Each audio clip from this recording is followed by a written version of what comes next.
Y siguiendo con la programación de Radio María, a continuación les ofrecemos el Catecismo de la Iglesia Católica, dirigido por Monseñor José Ignacio Munilla.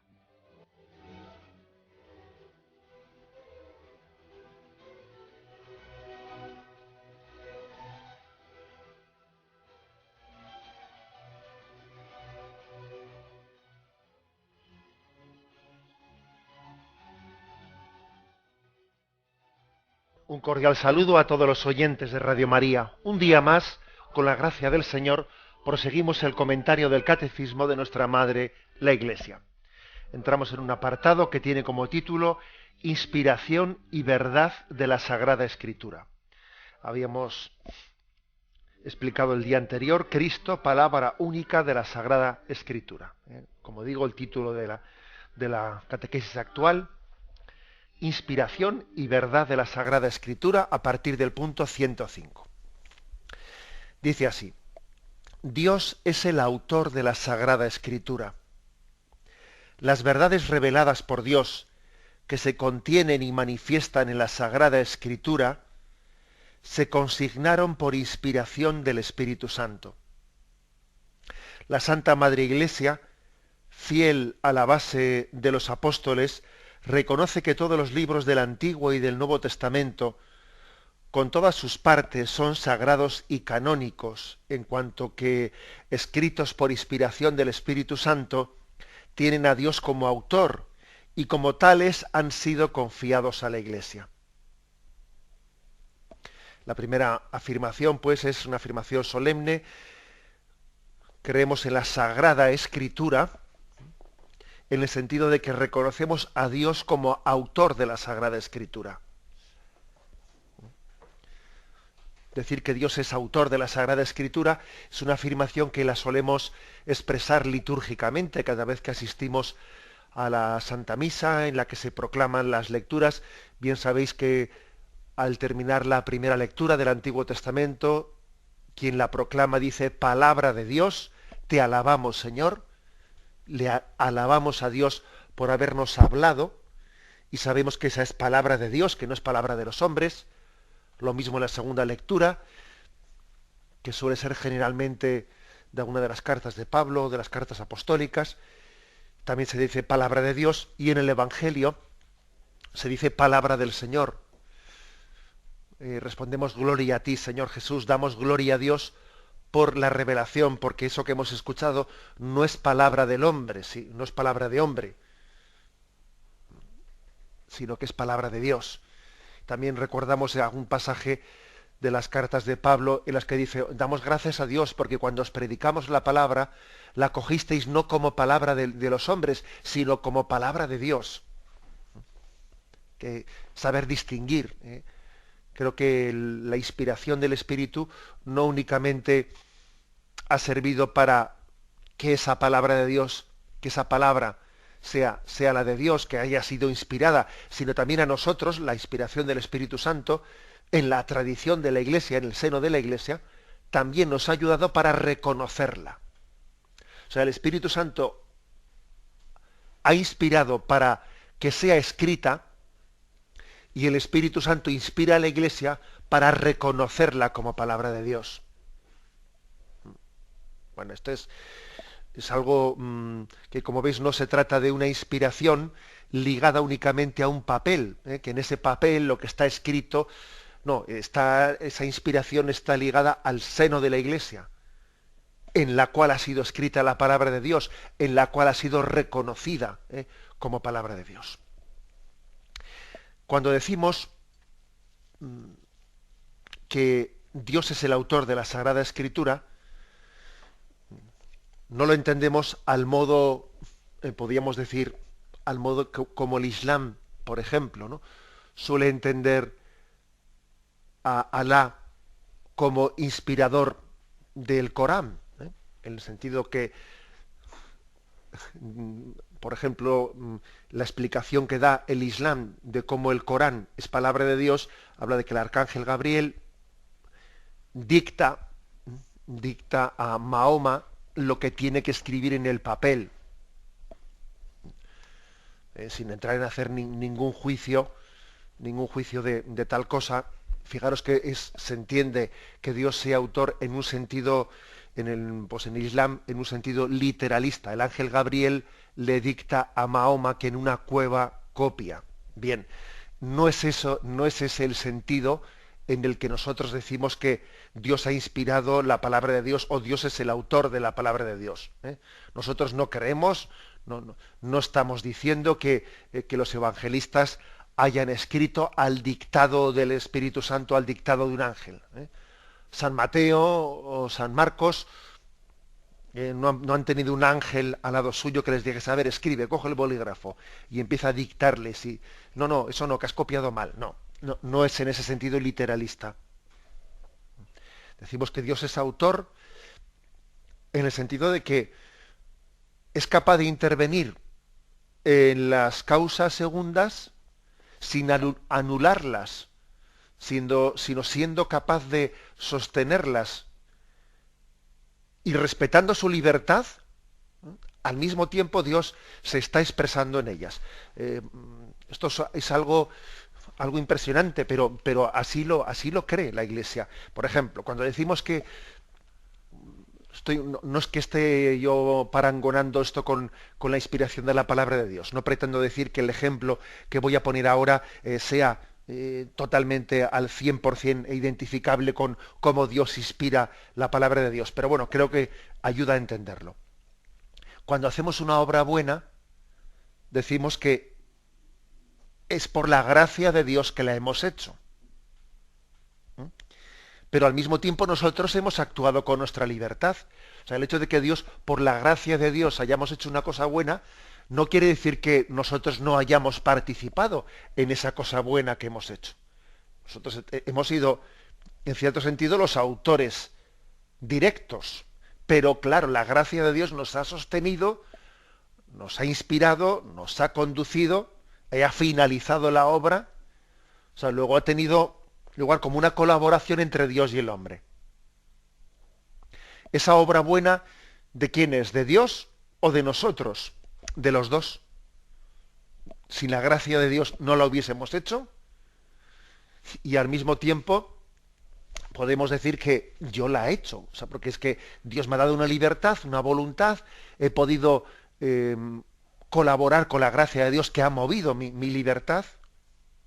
Bueno, este ejemplo sirve, aunque es verdad que la forma que en el momento de la inspiración para escribir la escritura hay algo más que esto, porque digamos que hay una elevación del entendimiento y de la voluntad especial para inspirar la palabra de Dios, para inspirar a quien está escribiendo la palabra de Dios, pero creo que el ejemplo sirve para que no entendamos la inspiración de la Biblia como si alguien hiciese como de instrumento de Dios en el sentido, digamos, no libre, no, o sea, instrumental, pero como si no hubiese él colaborado con su libertad en ello. Por ejemplo, cuando se pone el ejemplo de una pluma, pues claro, la pluma no es un ejemplo bueno, porque la pluma no tiene libertad. O sea, Dios escribe la Biblia sirviéndose de San Lucas o de San Mateo como de una pluma. Cogió la pluma y con la pluma escribió el libro, ¿no? Y esa pluma se llamaba pues San Juan, esa pluma se llamaba San Pablo. Bueno, pues ese ejemplo se podrá poner en alguna ocasión, pero no es un ejemplo muy bueno, porque es que la pluma pues es un ser inerte que no tiene libertad, y San Pablo, San Lucas tienen su estilo, y entonces digamos que el estilo de los autores no queda anulado por el hecho de que estén siendo instrumentos de Dios inspirados por el Espíritu Santo para escribir la palabra de Dios. O sea, los autores de la Sagrada Escritura han sido inspirados para escribir la palabra de Dios, pero eso no quiere decir que se haya anulado su libertad, que tengan su estilo propio. La inspiración consiste en que Dios garantiza que va a existir una palabra de vida y una palabra de verdad que preserva del error, pero ese autor tiene su estilo propio. Por ejemplo, si uno analiza el estilo de San Lucas comparando con el estilo de San Marcos San Mateo hay un estilo bien diferente, porque San Lucas, lo sabemos, era médico, y como médico que era, pues tenía una cultura muy superior, y uno ve el griego, porque los evangelios están escritos en griego, ve el griego de San Lucas y era un griego mucho más culto que pues el griego de Marcos, etcétera, pues porque era médico. Es decir, que cada uno tiene sus cualidades, tiene sus virtudes, su estilo. Los dos están inspirados por el Espíritu Santo, pero no es una inspiración en el sentido mecánico, tal y como yo antes he puesto, o de un escribir al dictado literalmente. No es eso es lo que estamos afirmando cuando decimos palabra de Dios, te alabamos, Señor. Además, esta forma de explicar la inspiración conjuga muy bien con cuál es el estilo de Dios de hacer las cosas. Dios tiene un estilo de obrar entre nosotros que es el estilo de no anular las criaturas, sino todo lo contrario, potenciarlas. Dios muestra su gloria a través de las criaturas. Bueno, pues así también podemos decir que Dios está inspirando la Sagrada Escritura sin anular a los autores, sino sirviéndose de ellos. Bueno, aquí, para explicar un poco más en detalle este texto, la Dei Verbum número 11, habla de los libros sagrados y canónicos. Explicamos brevemente ese término. Son sagrados los libros de la Biblia. Bueno, primero, que sabemos que la Biblia no es un libro, sino que es un conjunto de libros del Antiguo y del Nuevo Testamento.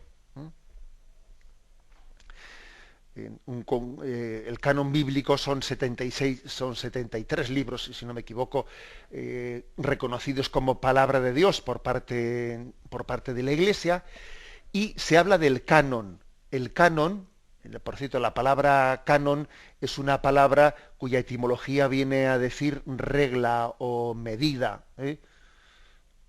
La etimología de la palabra canon era la caña o la vara que servía de norma o de medida. Bueno, la Iglesia estableció un canon para distinguir los libros que se consideran palabra de Dios, que se consideran inspirados, de los libros pues que podían ser muy buenos, pero que no fueron considerados palabra de Dios. O otros libros incluso que no eran ni buenos, que eran pues de tendencias heréticas o lo que fuera, ¿no? Fue allá por el año 380, cuando, bajo el pontificado del Papa San Dámaso I, cuando la Iglesia instituyó el canon bíblico, con la lista del Nuevo Testamento y los libros del Antiguo Testamento. Bueno, era un momento en el que la Iglesia decía, bueno, vamos a establecer con exactitud qué libros son palabra de Dios.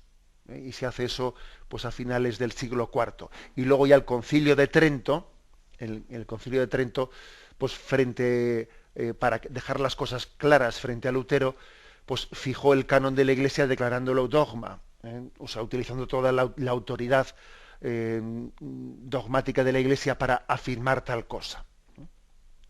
Pero eso no quiere decir que que la afirmación fuese del siglo XVI en el Concilio de Trento, sino que ya muchísimos siglos antes, o sea, en el año 380, con el Papa San Dámaso I ya se había establecido el canon. Esa norma. Básicamente podemos decir que en el Antiguo Testamento consideramos como libros inspirados del Antiguo Testamento aquellos que cuando Jesucristo vino a nosotros, como la plenitud de la revelación, los libros que Jesucristo en la sinagoga escuchó y también proclamó como palabra de Dios, como inspirados, los que estaban en el canon cuando Cristo viene a nosotros y como un judío también pues, reza en la sinagoga y escucha la palabra de Dios en la sinagoga, ¿no? Para nosotros Cristo es la clave del canon del Antiguo Testamento. Y con respecto al Nuevo Testamento, pues claro, ahí podía haber más dudas. O sea, obviamente, el momento en el que se termina la revelación es cuando muere el último de los apóstoles. Pero claro, luego hay algunos libros que en los primeros 2-3 siglos bailaron, me refiero a bailaron en el sentido de que eran considerados por algunos como palabra de Dios y por otros no. Por ejemplo, sobre todo el libro de el Apocalipsis y la carta a los Hebreos, algunos lo incluían, otros no lo incluían, hasta que finalmente la Iglesia dice, bueno, esto tenemos que aclararlo, ¿no? Y, como digo, a finales del siglo IV, pues define el libro de los libros que son inspirados y los que no. Había otros como, por ejemplo, la carta de Hermans, la Didache, que son libros muy de los momentos primeros de la Iglesia, que finalmente no fueron considerados como inspirados por la palabra de Dios.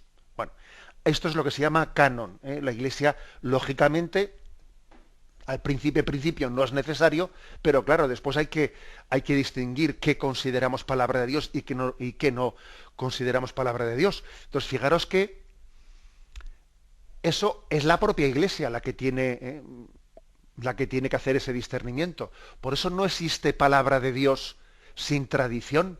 Por eso dice el Concilio Vaticano II que dos son las fuentes de la revelación, que es la palabra de Dios y la tradición.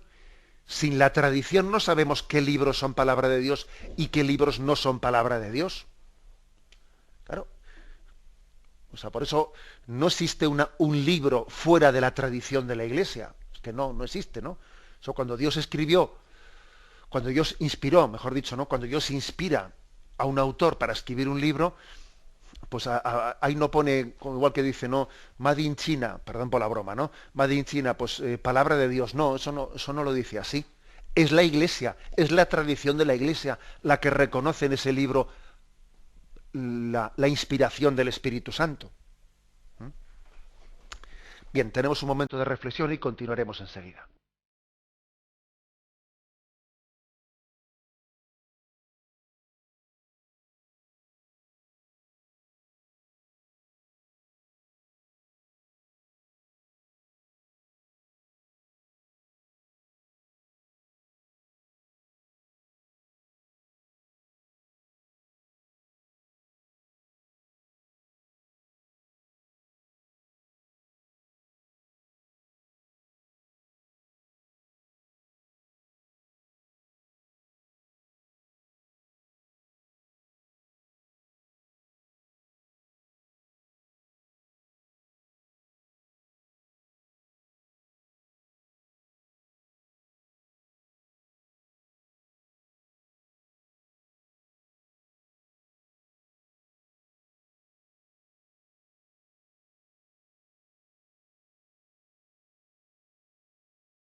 Escuchan el programa Catecismo de la Iglesia Católica con Monseñor José Ignacio Munilla. Pasamos al número 106, que en realidad ya en la explicación anterior lo hemos comentado, aunque no lo hubiésemos leído. Dice: Dios ha inspirado a los autores humanos de los libros sagrados. En la composición de los libros sagrados, Dios se valió de hombres elegidos, que usaban de todas sus facultades y talentos. De este modo, obrando Dios en ellos y por ellos, como verdaderos autores, pusieron por escrito todo y sólo lo que Dios quería. Entonces, primera afirmación, no nos imaginemos un autor que está escribiendo la palabra de Dios en el sentido de que entra en trance, ¿no? Que a veces nos imaginamos eso, pues un autor que está siendo, por ejemplo, el profeta Isaías. El profeta Isaías, cuando está escribiendo pues su libro, nos imaginamos que entra en trance y entonces él no sabe ni lo que está escribiendo, pero el Espíritu Santo le mueve y escribe el libro. No, no es en ese sentido de entrar en trance y él ser movido por su mano es movida por el Espíritu, no, sino que nunca ellos han sido tan conscientes de lo que estaban escribiendo como cuando Dios les ha inspirado. Dios ha utilizado de todas sus facultades humanas, pero al mismo tiempo las ha elevado, las ha elevado. Ellos eran ellos eran conscientes de que estaban siendo inspirados por Dios cuando escribían. La pregunta, pues tiene su cosa, ¿no? Es decir, los autores sagrados, cuando escribían la palabra de Dios, eran conscientes de que lo que estaban escribiendo era por inspiración del Espíritu Santo. Pues muchas veces sí, y otras veces igual no eran conscientes.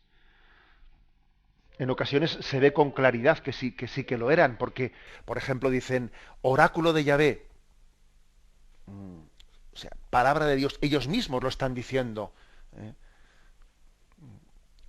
A veces ellos mismos remarcan la palabra oráculo de Yahvé, y esto lo dice Dios, y esto lo dice Dios, ¿no? Otras veces, sin embargo, está bastante claro que no tienen conciencia de que lo que están escribiendo sea palabra de Dios. Hay algún caso, por ejemplo, en el que San Pablo dice en una de sus cartas, acuérdate de traerme el abrigo que me olvidé en casa de no sé quién. Obviamente si hubiese tenido conciencia de que ese libro, esa carta que estaba escribiendo, estaba siendo escrita bajo la inspiración del Espíritu Santo y que iba a ser proclamada por todos los siglos como tal, pues difícilmente hubiese puesto en el libro, acuérdate de traerme el abrigo que me dejé olvidado, ¿no? Pero eso es lo de menos. O sea, el hecho de que el autor, según lo escribía, él fuese consciente o no fuese consciente de ello, eso es lo de menos. El asunto es que la Iglesia, en su tradición, ha reconocido en ese escrito la inspiración del Espíritu y que ha visto la huella de Dios, la predicación de Cristo recogida en ese libro. Ahora, la prueba de que Dios se ha servido de las cualidades del autor, pero que al mismo tiempo las ha superado, es que incluso el autor puede ser consciente o puede incluso no ser consciente de que está siendo inspirado por Dios. Así hace Dios las cosas, que las hace ocultamente, ¿no? Si dice ese famoso texto, que no sepa tu mano izquierda lo que hace tu derecha, es así, que podemos estar siendo instrumento de Dios sin darnos cuenta. Los autores han podido estar siendo inspirados por Dios, escribiendo palabra de Dios sin darse cuenta. Como también nos puede ocurrir a nosotros, que estemos haciendo el bien, que estemos haciendo un gran bien y no eres consciente de ello. Y muchas veces, además, las cosas mejores que hacemos las solemos hacer sin darnos cuenta de que las estamos haciendo. Porque así es el Espíritu, que actúa en gratuidad, sin anunciarse, Bueno, esta es la afirmación. Pasamos al punto siguiente y dice, los libros inspirados enseñan la verdad. Como todo lo que afirman los agiógrafos o autores inspirados, lo afirma el Espíritu Santo, se sigue que los libros sagrados enseñan sólidamente, fielmente y sin error la verdad que Dios hizo consignar en dichos libros para salvación nuestra. O sea, que una garantía que tenemos es que los libros inspirados por el Espíritu Santo, los que forman el canon de la Iglesia, la palabra de Dios revelada, afirman la verdad, enseñan la verdad. Eso no quiere decir que no tengamos que descubrir en ellos géneros literarios, formas de hablar, no podemos interpretar de una manera literal las cosas, sino uno tiene que entender cuál es el contexto en el que se explica, o sea, se narra una cosa y lo que él quiere afirmar con ella también. Por eso la Iglesia va discerniendo también las enseñanzas de la palabra de Dios. Pero fijaros bien, ¿no? Tenemos plena, o sea, porque aquí hay personas que también suelen decir, pues como esos son géneros literarios, como lo del Génesis de la creación del hombre, del barro y todo eso, ¿no? Son géneros literarios, entonces son mentiras. No, de mentiras nada. Son verdades eternas. Cielo y tierra pasarán, pero mis palabras no pasarán. Son verdades eternas. O sea que es una es una garantía tremenda el saber que las teorías humanas pasan, hay filosofías de moda que luego pasan de moda, pero sin embargo la palabra de Dios es la misma ayer, hoy y siempre. Dice, no os dejéis engañar por doctrinas extrañas, la palabra de Dios es la que permanece,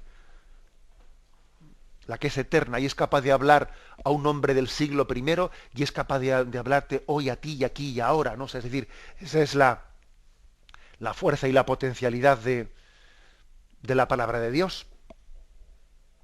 Por lo tanto, tenemos una garantía de que no puede haber error en la palabra de Dios porque está inspirada.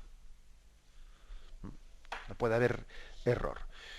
Bueno, cuando decimos que enseñan la verdad, la palabra verdad, obviamente, está unida al amor, porque bien sabemos que la verdad sin amor pues puede ser hiriente, incluso ofensiva. Aquí, cuando decimos la palabra de Dios es la verdad, hombre, es una verdad llena de amor hacia el hombre. No disociamos verdad de amor, ni amor de verdad. Pero está claro que tenemos que ser muy como humildes ante la verdad. Humildes ante la verdad, sabiendo que nosotros no la fabricamos a nuestra medida, sino que Dios nos la da. Y es mejor morir por la verdad que sacrificar la verdad. Ya sé que esto que estoy diciendo no es muy políticamente correcto, ¿no? Pero es así. Es decir, ¿por qué tiene tanta importancia de que en la Biblia descubramos la verdad? Pues porque el hombre ha sido creado para la verdad y no para su subjetivismo, para hacer las cosas a mi medida. Es mejor morir por la verdad que sacrificar la verdad. Entonces es muy importante que digamos, yo estoy hecho para la verdad y Dios me ha dado un instrumento para conocerla, que es la Sagrada Escritura.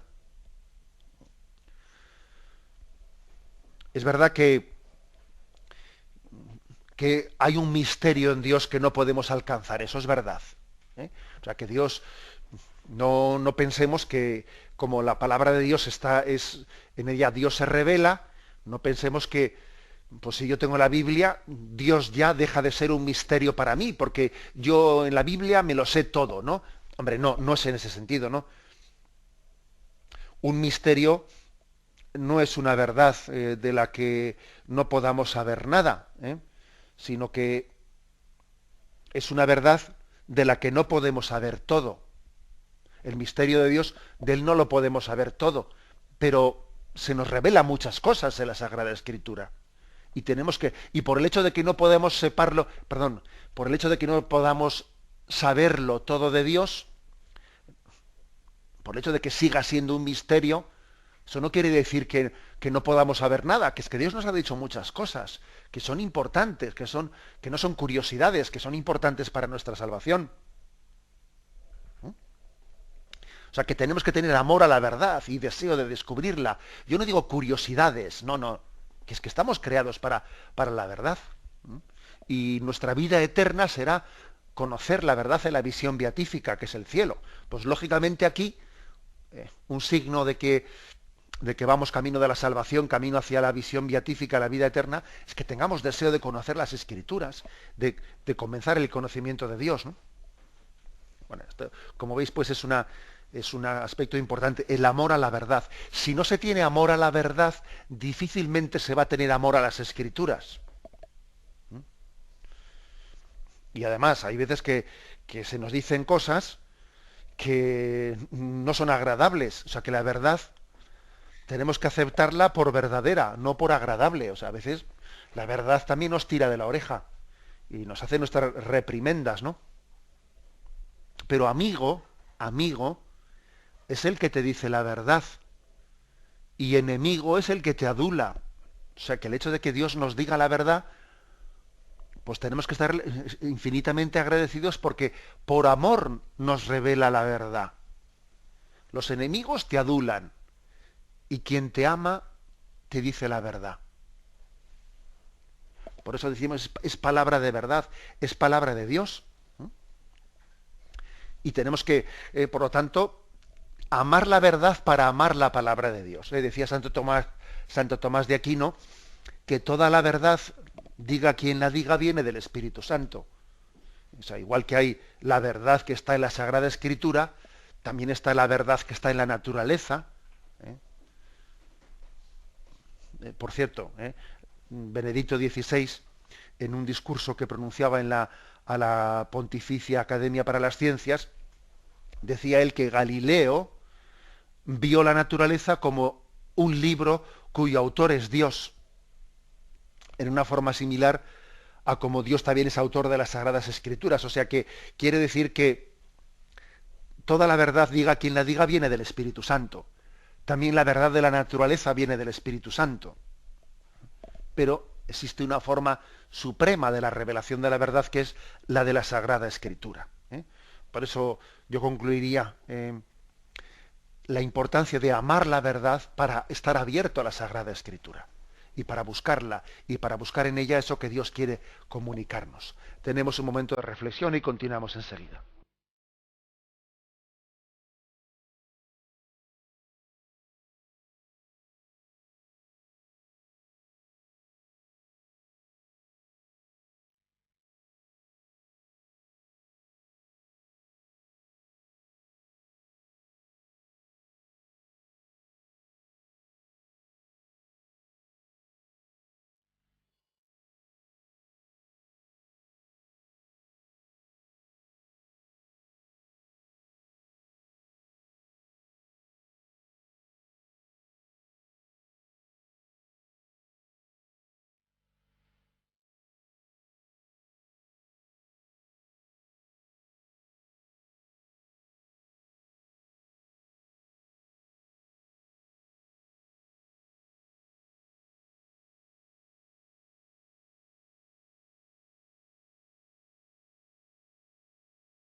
Pasamos al punto 108. Con este punto se concluye el apartado Inspiración y verdad de la Sagrada Escritura.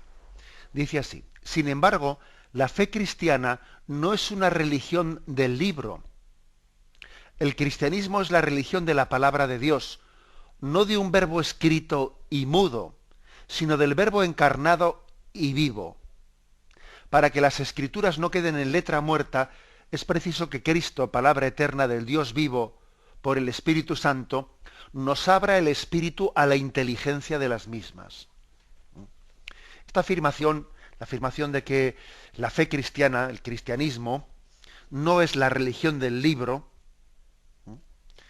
es una afirmación que puede sorprender. Bueno, claro, pero no tenemos como lo fundamental el libro de la Biblia. Sí, pero no. Igual, por ejemplo, el Islam se puede considerar la religión del libro, en el sentido de que considera pues el Corán como el libro fundamental, escrito y dictado, al dictado. También el Islam, por cierto, cree en la Biblia. Pasa que no es el libro supremo de la revelación, el libro supremo es el Corán. Podríamos decir quizás que el Islam es la religión del libro. Pero fijaros, el cristianismo no es la religión del libro, no somos el pueblo del libro, somos el pueblo del acontecimiento más que del libro. Porque fijaros que antes de haber sido puesto por escrito, lo que la Sagrada Escritura, lo que la Biblia narra, es un acontecimiento que ha sido puesto por escrito, narrado por escrito, o también transmitido por la tradición de la Iglesia, que es que hay dos fuentes de revelación, insisto, que es la palabra escrita y la tradición de la Iglesia. Luego, no somos el pueblo del libro. Es verdad que tenemos ese libro tan importante que es la palabra de Dios, pero la presencia de nosotros, de Dios entre nosotros, supera la presencia del libro. sino que vive en la comunidad. El Espíritu de Dios vive en la comunidad. No somos nada al margen del libro de la Biblia, pero la Biblia no es nada al margen de la comunidad en la que el Espíritu Santo vive. Es así. No somos nada sin la palabra de Dios, pero la palabra de Dios tampoco es nada sin la tradición de la Iglesia, que la reconoce, que la predica, que la transmite, que la autentifica. Porque incluso la tradición es la que nos dice que esto es palabra de Dios y no esto otro. Somos pues no el pueblo del libro, somos el pueblo del acontecimiento. Y esto tiene mucha importancia decirlo hoy, porque existe un riesgo yo creo que bastante difundido, el riesgo de decir, bueno, aquí lo importante no es si Jesucristo hizo este milagro o no lo hizo. Lo importante no es que estos acontecimientos que cuenta el Evangelio sean históricos, que Cristo resucitase, ¿qué más dará que el sepulcro se quedase vacío o no se quedase vacío? O que la pasión de Cristo sea como se cuenta o no sea como se cuenta. Lo importante no son esos hechos históricos, lo importante es los valores que transmite los Evangelios. Lo importante es que transmite unos valores de solidaridad y tal. Oiga, mire usted está reduciendo la palabra de Dios al valor ético o moral que pueda transmitir, pero lo importante de la palabra de Dios es el acontecimiento verdadero que tiene lugar. Lo principal de la palabra de Dios es que es verdad. Y como es verdad, es buena. Y como es verdad, nos transmite valores. Pero como empecemos a hablar de valores, olvidando que la Sagrada Escritura nos habla de acontecimientos, de que el Verbo se hizo carne y habitó entre nosotros. Cuando uno va a Nazaret y allí en la casa de la Virgen ve escrito hic verbum caro factum est. Aquí el Verbo de Dios se hizo hombre. Y añade hic, añade aquí. Es decir, es un acontecimiento, tuvo lugar en esas coordenadas históricas, en ese tiempo y lugar en el que el Verbo se hizo carne y vino a nosotros. Dios entra en la historia. Luego, la Biblia no es únicamente una narración de valores hermosos, éticos, morales, sino la afirmación de acontecimientos. Y vivió entre nosotros y habitó entre nosotros, puso su tienda entre nosotros, ¿no?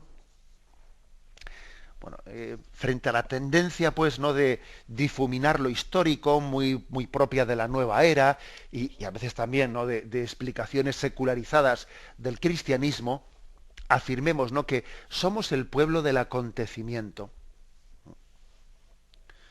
Y la verdad no se inventa, sino que acontece. Y nuestra tarea es descubrirla y proclamarla. Esto es importante. Es importante, por eso decimos que esto no es la religión del libro, ¿no? O que a veces, por ejemplo, se quiere explicar, ¿no?, o expurgar la palabra de Dios como diciendo, vamos a ver, es que este pasaje es un pasaje de un género literario y ponemos en cuestión su historicidad. Vamos a ver, si es palabra de Dios, es palabra de Dios, ¿no? Y la afirmación que me hace es palabra de vida, más allá de las distinciones que me quiera hacer el exégeta. Así de claro, es decir, ¿no?, que mire ustedes que en el pasaje de Lucas dice esto y en el otro dice lo otro, con lo cual yo entiendo que este texto no tiene el mismo grado de historicidad que, mire usted, es palabra de Dios, y como palabra de Dios inspirada, no tiene margen de error en la afirmación que nos hace. O sea que incluso podemos garantizar la veracidad de lo que nos quiere transmitir ese texto, más allá de los estudios histórico-críticos de historicidad o no historicidad. Hay una verdad que se transmite que está por encima de los estudios histórico-críticos, porque son palabra de Dios.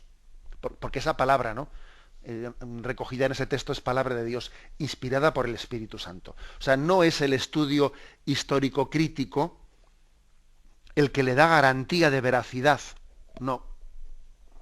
porque lo que Dios quiere revelarnos está más allá de la prueba de historicidad de un texto desde el punto de vista histórico-crítico. Bueno, perdonad que meta aquí palabras raras. Bueno, insisto en la afirmación central. No somos la religión del libro, somos la religión del acontecimiento, dice, de la palabra que a veces es escrita y de la palabra que a veces es oral. Y, por último, aquí se nos remite a ese pasaje famoso de los discípulos de Maús, en los que al final, después de que se han encontrado con el Señor resucitado, ellos dicen, entonces les abrió el entendimiento para comprender las Escrituras y les dijo, así está escrito, el Mesías padecerá, resucitará de entre los muertos y en su nombre se proclamará la conversión, el perdón de los pecados, comenzando por Jerusalén. Vosotros seréis testigos de todo esto. Es decir, es el Espíritu Santo el que abre el entendimiento de los discípulos de Maús para comprenderlo todo.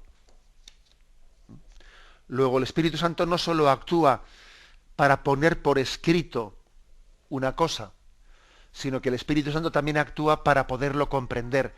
Nos abre el entendimiento para comprender las Escrituras, para aplicarlas a nuestra vida, para que no sean únicamente palabra escrita, sino palabra interpelante, que te interpela, que te toca el corazón, que es como espada tajante, más afilada, dice, como espada de doble filo, que penetra en tu corazón y te sientes no interpelado por ella. Eso también es obra del Espíritu Santo. No solo es obra del Espíritu Santo el inspirar al autor para ponerlo por escrito, sino también ablandar tu corazón para sentirte interpelado, para sentir que Dios toca tu interior. Dice que vuelve a leer este punto, para que las Escrituras no queden en letra muerta, es preciso que Cristo, palabra eterna del Dios vivo, por el Espíritu Santo nos abra el espíritu a la inteligencia de las mismas. En alguna ocasión lo he dicho, pero creo que de quienes predicamos, que cuando todos tenemos que ser predicadores de la palabra, pero quienes por el ministerio sacerdotal hemos recibido de una manera pues es más explícita, ¿no?, la predicación de la palabra, pues hemos sido testigos muchas veces de cómo, pues en la celebración de la Santa Misa, en la proclamación de la palabra de Dios, en la homilía, a veces uno dice algo y después se queda impresionado de que al terminar la Santa Misa alguien acude a la sacristía y ve que se ha sentido interpelado pues de una manera que te conmueve. Incluso a veces hasta pensando esa persona que tú sabías algo de ella y que le has echado una indirecta desde el púlpito. ¿A usted alguien le ha hablado de mí? ¿A usted? No, mire usted, si yo a usted no le conocía, si no tenía yo conciencia de... Pero te das cuenta que esa persona ha escuchado la palabra de Dios, que el Espíritu Santo le ha abierto el corazón y la ha recibido como si desde toda la eternidad Dios hubiese escrito eso para él. Eso te impresiona ver, ¿no? Porque el Espíritu Santo ha trabajado ese corazón, lo ha preparado para esa predicación, ¿no? Incluso puede ocurrir que una misma palabra de Dios se dirija a dos personas y cada una de ellas la capte bajo una perspectiva distinta, complementaria, por supuesto, ¿no? Y les toque y les derribe de su caballo, ¿no?, de su particular caballo, cuando iban camino de Damasco y se encuentren con él y se encuentran con el Señor. Bien, por eso también decimos que el Espíritu Santo no solo actuó para ponerlo por escrito, sino a nosotros para acogerlo, al mismo tiempo que la Iglesia para predicarlo. El predicador dice, ven Espíritu Santo, ven a mí para que yo sea instrumento tuyo a la hora de predicar esta palabra, que tu Espíritu me mueva a mí para predicarla como movió al autor para escribirla. Y el que escucha la palabra dice, ven Espíritu Santo, ayúdame a escuchar esta palabra, para acogerla con la misma humildad que María acogió la palabra de Dios en su seno. Bien, lo dejamos aquí y damos paso a la intervención de los oyentes. Podéis llamar para formular vuestras preguntas al teléfono 917-107-700. 917-107-700.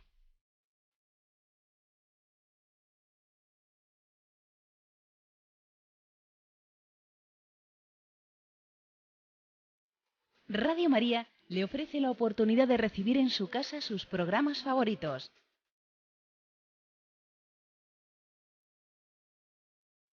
Ahora lo puede hacer a través de nuestra página web www.radiomaria.es o bien llamándonos al 902 500 518. 902 500 518. Pídanos el programa que más le interesa en cualquiera de sus emisiones, especificando el día y la hora que lo ha escuchado. Solo nos tiene que decir si lo quiere en CD de audio o CD o DVD en MP3.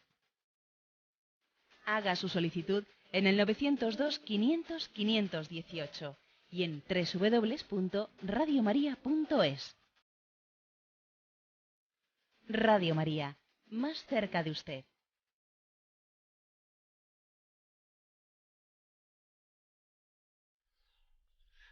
Sí, buenos días, ¿con quién hablamos?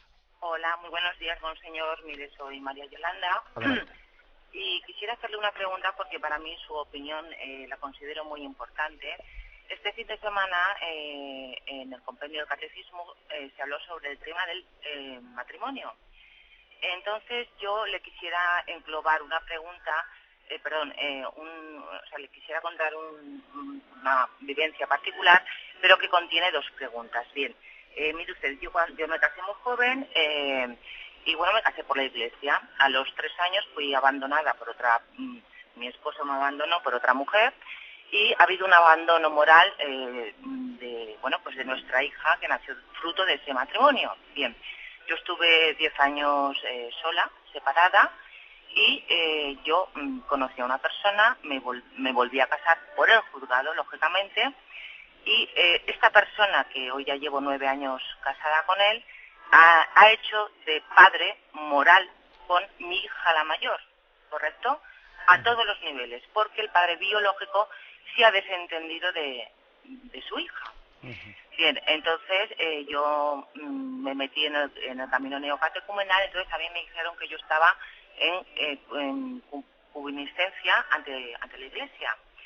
Pero yo mi sentimiento, esto me demandó lógicamente, pero mi sentimiento, yo nunca me he sentido en pecado por este segundo matrimonio, porque pienso, que es lo que usted quiero que me aclare, que para mi hija la mayor ha sido bueno, que de hecho tengo otra hija pequeña con este esposo, bien, y lo que no ha hecho el padre biológico, lo ha hecho mi marido actual con mi hija. Y si es bueno para mí y para mi familia, ¿cómo ante los ojos de Dios no va a ser bueno? Es más, ese sentimiento que yo he considerado que mi matrimonio era nulo, se ha ratificado en septiembre del año pasado, que me dieron la nulidad matrimonial.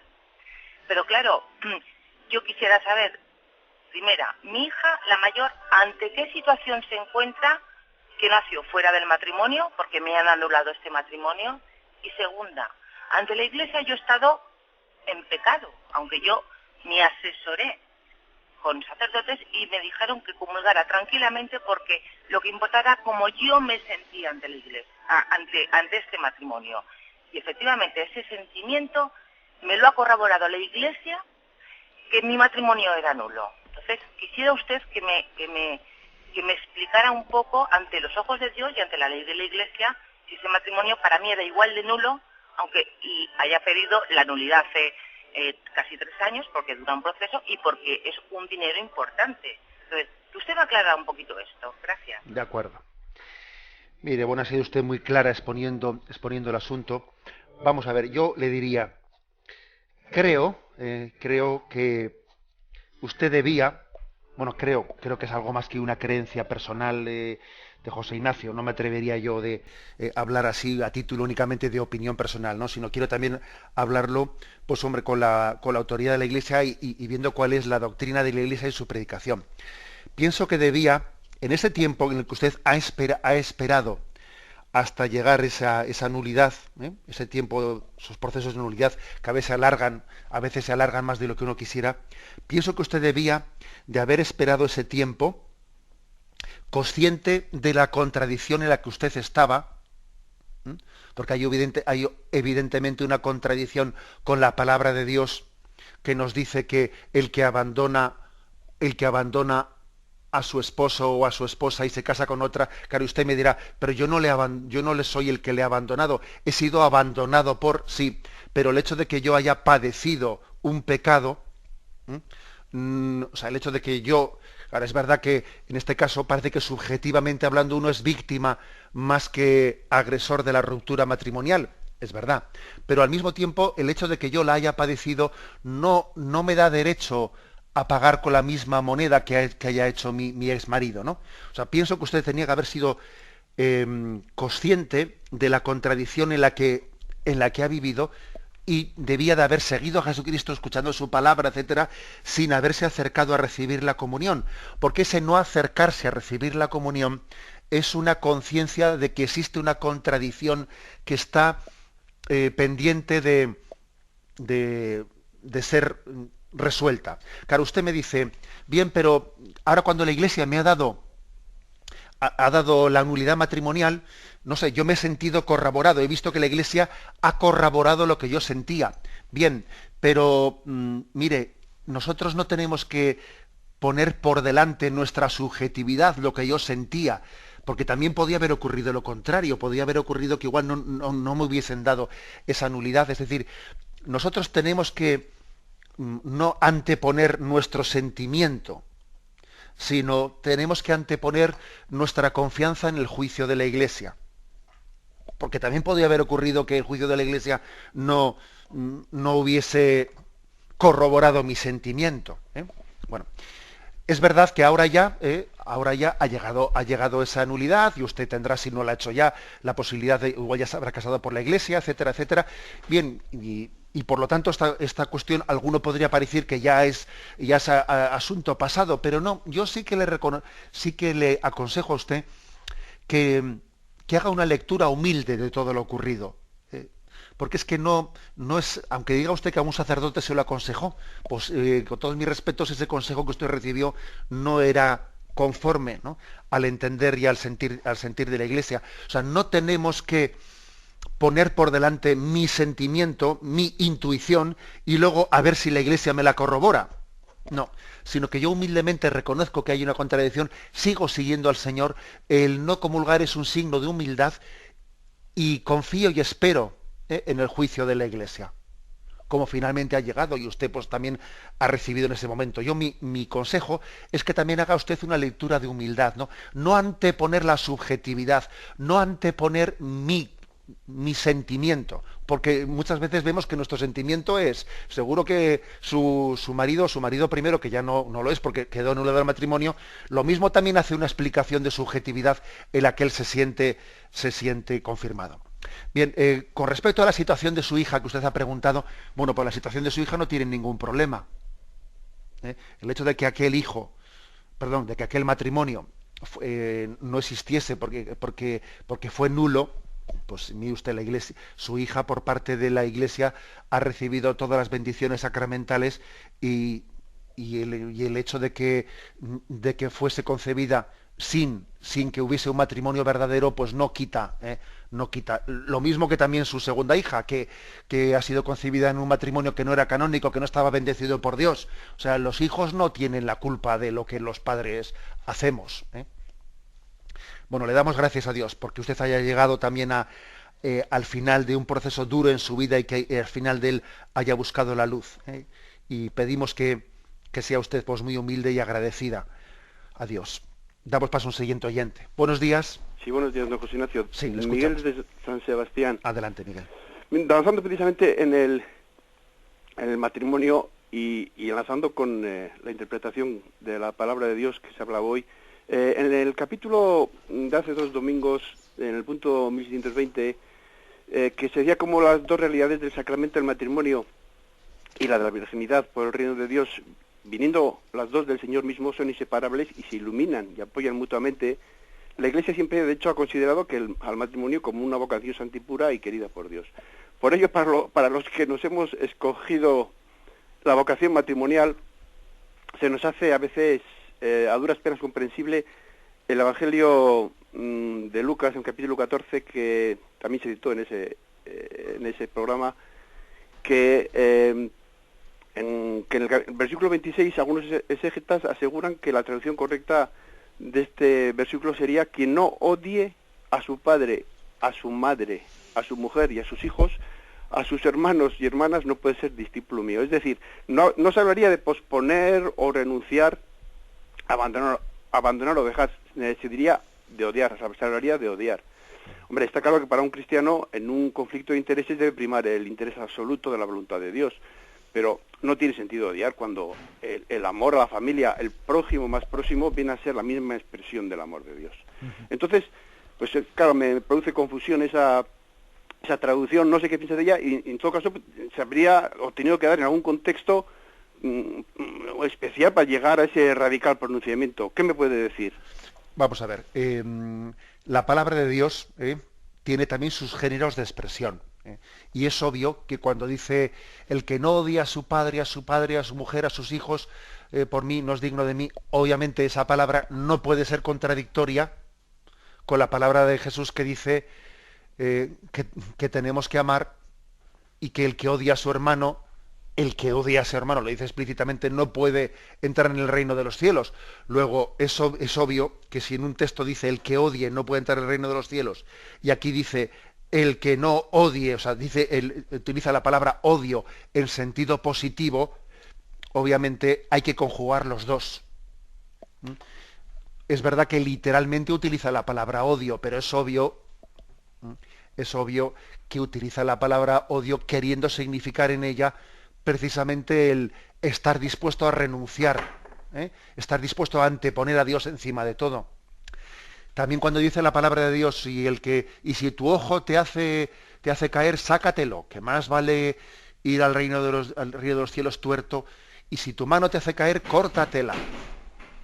Pues obviamente todo ese tipo de textos, la Iglesia nunca los ha interpretado como una invitación a la amputación de la mano, a la amputación del torso. O sea, siempre se han entendido en un contexto. En un contexto. Luego, bueno, creo que es bastante obvio. Los textos de la palabra de Dios se iluminan mucho cuando se comparan unos con otros. Tenemos el tiempo cumplido. Me despido con la bendición de Dios Todopoderoso, Padre, Hijo y Espíritu Santo. Alabado sea Jesucristo.